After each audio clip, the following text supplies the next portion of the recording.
Hello everyone.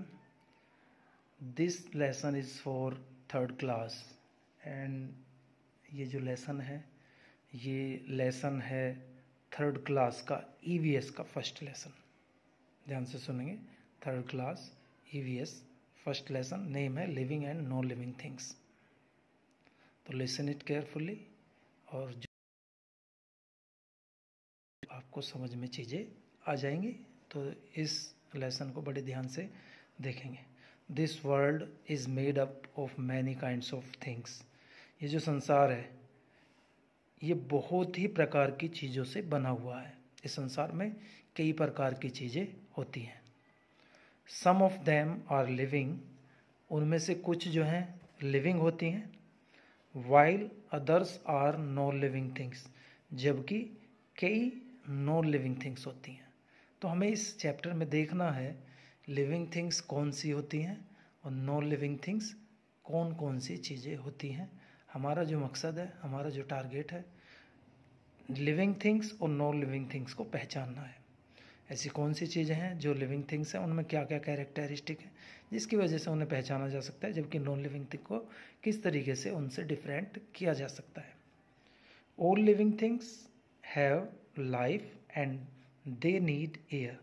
सभी जो living things हैं उनमें जीवन होता है और उन्हें हवा की आवश्यकता होती है, फूड की आवश्यकता होती है, वाटर की आवश्यकता होती है टू स्टे लाइफ, जिंदा रहने के लिए। यानी कि लिविंग थिंग्स ऐसी चीज़ें हैं जिनमें जीवन होता है और उन्हें हवा, भोजन और पानी की आवश्यकता होती है जीवित रहने के लिए। स्टे लाइफ, जीवित रहना।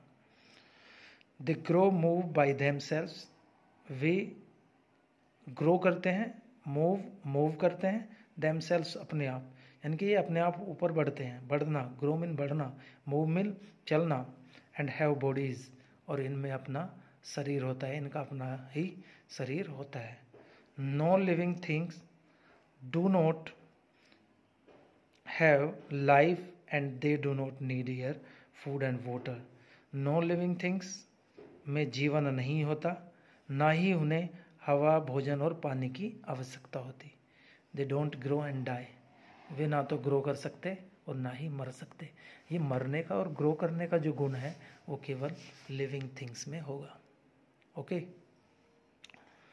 यहाँ पर कुछ पिक्चर्स हमें दिखाई गई हैं। Look at the pictures given below and right L for living things and NL for non living things. यहाँ पर कुछ पिक्चर्स दिखाई गई हैं, आपको यहाँ पर बताना है कौन सी लिविंग थिंग्स है। तो एक ध्यान रखना है बच्चों, जिनमें सांस है, जो हवा लेते हैं सांस में, जिनमें जीवन है वो है लिविंग थिंग्स, और जिनमें जीवन नहीं है वे हैं नॉन लिविंग। देखो एक ह्यूमन बीइंग है, ये लिविंग थिंग्स है क्योंकि ये सांस भी लेते हैं, ये ग्रो भी करते हैं। कोई भी एक कैरेक्टर पकड़ लेते हैं तो उसी के अकॉर्डिंग हम सांस लेने के अकॉर्डिंग, ये सांस लेता है लिविंग, ये सांस नहीं लेती chair, non living. Non living, ये कार है, ये भी सांस नहीं लेती, ये नॉन लिविंग।